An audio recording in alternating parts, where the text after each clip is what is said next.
जुम्मन और अल्लू बात करते और हंसते हुए मंच के एक ओर से दूसरी ओर जाते हैं। वाह दोस्ती हो तो ऐसी।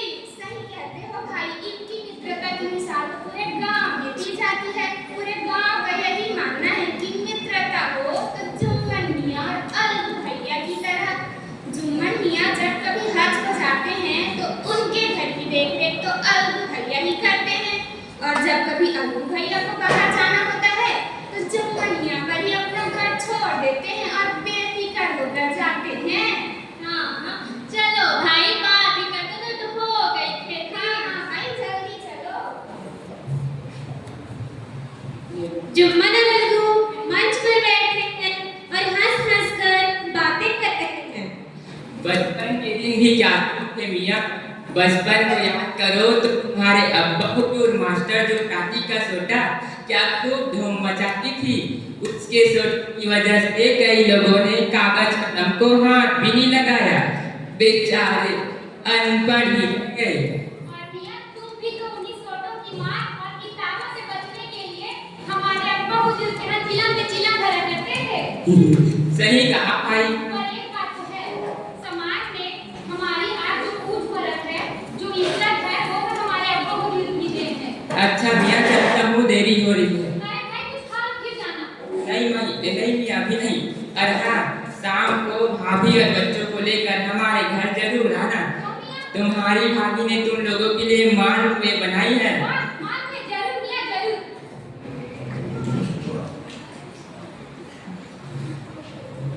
बैठकर खाना खा रही है। खाला, अरे ओ खाला। कौन? जुम्मन बेटा, आओ आओ बैठो। अरे ये क्या खाला, आपने अभी तक की खीर खत्म नहीं की है, और करीमन ने बड़े प्यार से आपके लिए खीर भिजवाई है, उसे भी तो खत्म करना है ना। बस कर बेटा, बस कर। खिला खिला के मारेगा क्या? कैसी बात करती हो खाला, मारे आपके दुश्मन, आप तो मेरी प्यारी खाला जान हो। बेटा, अल्लाह ने मुझे कोई औलाद नहीं दिया, पर तुम जैसा भतीजा और करीमन जैसी बहू दी। इसी से मेरी सारी मुरादें पूरी हो जाती हैं। जुम्मन, ना जाने मैं कब अल्लाह को प्यारी हो जाऊं, इसलिए मैंने जो मिल्कियत तुम्हारे नाम करवाई है उसकी रजिस्ट्री करवा लो बेटा। हाँ खाला, वकील साहब ना रजिस्ट्री के लिए कह रहे थे, आप जल्दी से खा पी कर तैयार हो जाओ, आज ही रजिस्ट्री के लिए चलते हैं। अरे हाँ, और ये लो नई साड़ी, इसे ही पहनना। इसकी क्या जरूरत थी बेटा? और इस तरह खाला ने अपनी सारी जगह जुम्मन के नाम कर दी।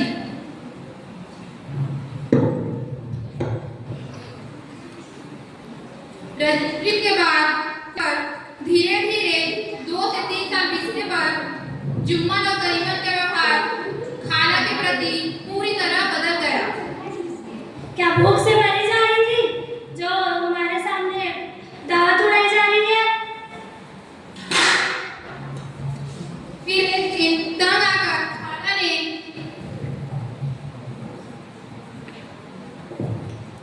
जुम्मन, अरे ओ जुम्मन। क्या हो खाला, क्या चिल्लाई हो?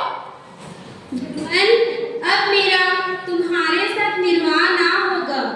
अच्छा हो कि तुम मुझे महीने के कुछ पैसे दे दिया करो, जिससे मैं अपना पका खा लूंगी। अब मुझसे रात दिन के ताने बर्दाश्त नहीं होते। क्या कहा रुपए? अरे रुपए क्या पेट में फैले हैं? जितने रुपए तुम्हारे खिलौने पिलाने में लगे हैं, उतने में तो कौन ले लेता। बड़ी है रुपए मांगने वाली।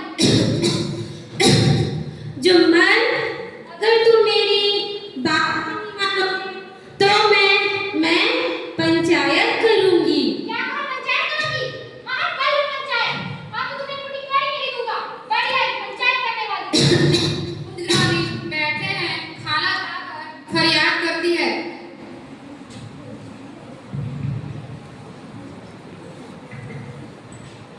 बेटा, आप सभी तो जानते ही हैं कि मैंने 3 साल पहले अपनी सारी जायदाद जुम्मन के नाम कर दी, लेकिन वह अब मेरी ठीक से देखभाल नहीं करता।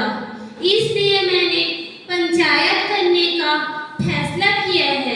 आप जरूर आना। क्या खाला, इस उम्र में पंचायत के चक्कर में क्यों पड़ती हो?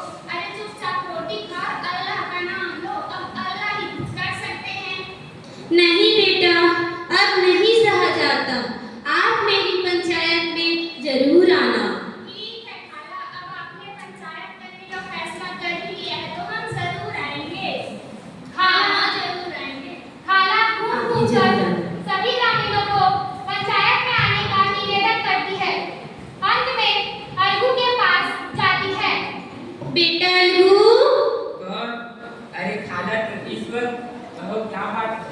बेटा अलगू, आप भी मेरी पंचायत में छेड़ भर के लिए आ जाना।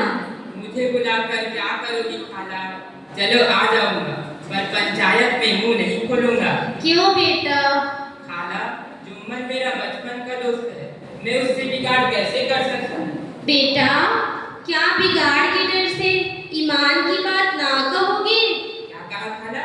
क्या बिगाड़ के डर से ईमान की बात ना कहोगे? खाला की बातों ने मुझे अचरज में डाल दिया। क्या बिगाड़ की डर से ईमान की बात न कहूँगा? पंचायत लगी है, सभी आपस में बात कर रहे हैं।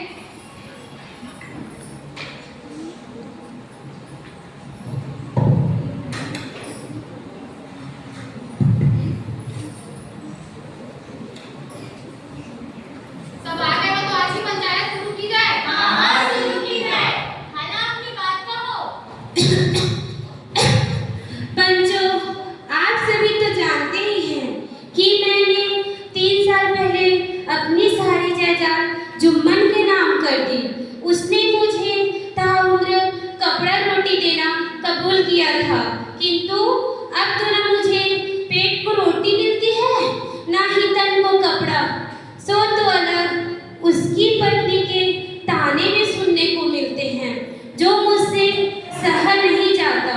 पंचो, मेरी विनती बस इतनी है कि जुम्मन मुझे महीने के कुछ पैसे दे दिया करे, जिससे मैं अपना पका खा लूंगी। पंचो, अगर मेरी बातों में कोई ऐब देखो तो मेरे मुंह पर थप्पड़ मारो। अगर जुम्मन की बातों में कोई बुराई देखो तो उसे समझाओ। क्यों एक विवाह की हाय देता है? आप पंचों का हुक्म सर माथे पर। लगता है खाला की बातों में सच्चाई है। हाँ भाई, मुझे भी लगता है। और हमें जुम्मन की बात भी सुननी चाहिए। हम दोनों की बात सुन लेते हैं। हाँ सुन ले। तो जुम्मन भैया, इसे अपना पंच चुनते हो, जुम्मन जो कहेंगे वही मानना पड़ेगा। खाला ने पंचायत बुलाई है, वो जिसे चाहे पंच करे, मुझे कोई हर्ज नहीं। अरे अल्लाह के बंदे, पंच का नाम क्यों नहीं बता देता? मेरा मुंह ना खुला, तुम्हारी बात बड़ी है, जिसे चाहे पंच बना। अल्लाह से डरो बेटा। पंच ना किसी के दोस्त होते हैं, ना किसी के दुश्मन। किसी पर विश्वास ना हो तो जाने दो, और कुछ अल्लाह को तो मानते हो ना, मैं उसे ही पंच बनती हूँ।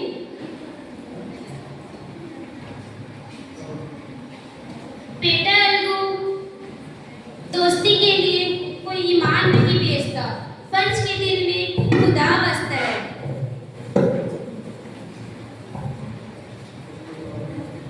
तो सब आ गए हैं तो आज की पंचायत शुरू की जाए। हाँ शुरू की जाए। तो जुम्मन मियाँ, ये बताइए, क्या आपने खाला को ताउम्र रोटी और कपड़ा देना कबूल किया था? हाँ किया था। ये बताइए कि खाला की जायदाद से आपको सालाना आमदनी कितनी होती है? बेगम, हमारी तो सालाना आमदनी 2000 रुपए है ना। हाँ 2000 है, लेकिन हम 1000 बताएंगे। दुनिया को क्यों बताए हम कितना? ठीक है खाते बेगम, सरपंच जी 1000 रुपए।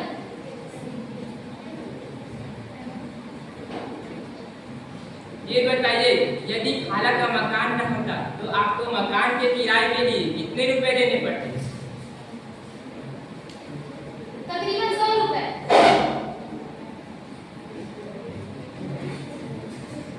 तो आपके हिसाब से खाला की जमीन से आपको प्रति माह 200 रुपए की और मकान किराए में 100 रुपए की बचत होती है।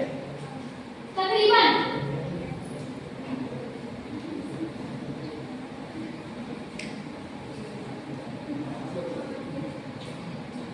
पूरी बात सुनने के बाद पंचों ने इस मामले पर विचार किया और यह तय किया है कि खाला को माहवार खर्च दिया जाए जिससे उसका निर्वाह हो सके, क्योंकि खाला की जायदाद से इतना मुनाफा अवश्य होता है कि उसको माहवार खर्च दिया जा सके।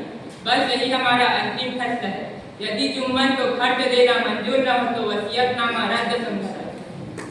वाह भाई वाह, इसे कहते हैं संसार को कबूतर खाने में पानी।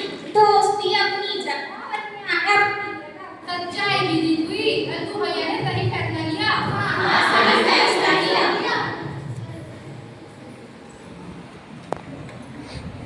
बेटा अल्लू, अल्लाह तुम्हें लंबी उम्र दे बेटा, और ऐसे ही नेक फैसले लेने का हौसला भी दे।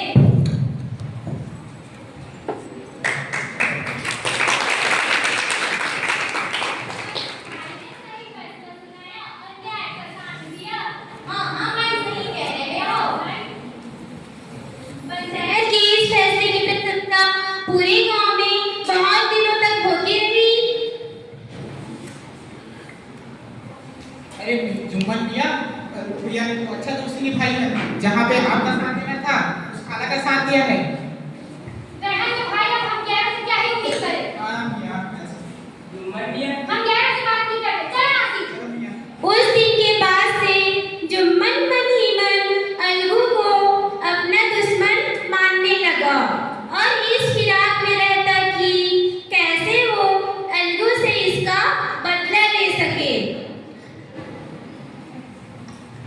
पंचायत के 1 महीने के बाद ही अलगू के 2 हष्ट-पुष्ट बैलों में से एक बैल की मृत्यु हो गई।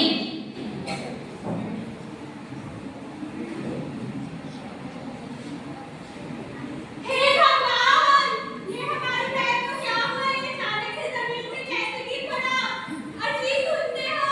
अरे क्या हुआ भाग्यवान? देखो ना, हमारी बहन जमीन पर कैसे गिर हे पड़ा? भगवान, ये क्या हुआ?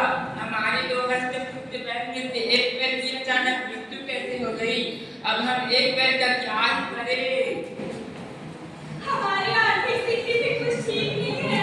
ऐसा करते हैं, हम इसे भेज देते हैं।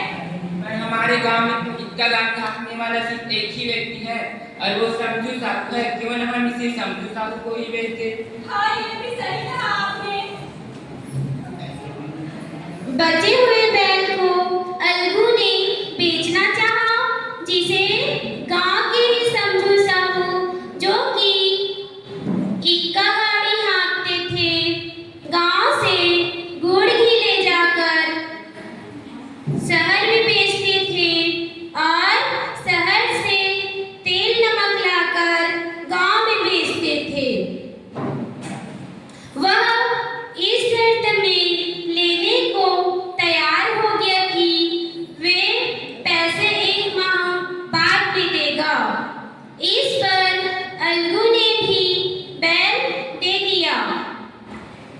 तंदुरुस्त बैल को देखकर समझू साहू ने शहर के 3-3 चक्कर लगाने शुरू कर दिए। बैल के खाने पीने का ठिकाना न रहा। बेचारा बैल कब तक सहता। एक दिन रात में लौटते समय रास्ते में ही बैल ने अपना दम तोड़ दिया। हे भगवान, इस बैल को क्या हो गया?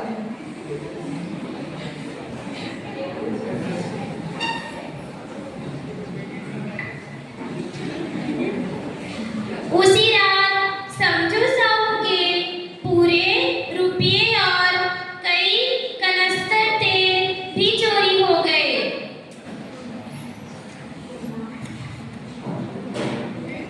तब से समझू साहू और उसकी पत्नी बैल को मनहूस समझते थे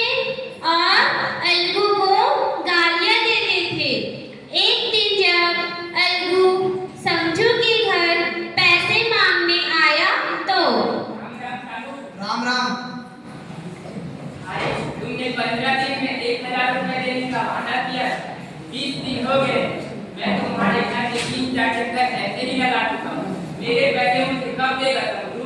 देखो देखो गाँव वालों, देखो यहाँ जिंदगी भर की कमाई लूट गए, इसे दाम भी पड़ी है। मुर्गा बैल दिया था, उसमें दाम मांग रहे हैं। हाँ हाँ, मुर्गा बैल तो दिया था, मुर्गा बैल का क्या कीमत है? नहीं देंगे, जाओ क्या करो ही करो। कैसी बातें करते हो तो भाई? मुर्गा बैल, मेरा बैल तंदुरुस्त था।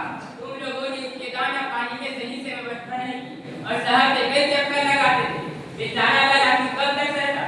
आंखों में धूल झोंक दिया, सत्यानाश बैल गले बांध दिया। हमें क्या बेवकूफ समझते हो? हम बनिया के बच्चे हैं, कुछ नहीं देंगे, जो करना है कर लो। अरे कैसे नहीं देगा? तेरा इतना गाड़ी अब खींच के ले जाऊंगा। मेरा इतना गाड़ी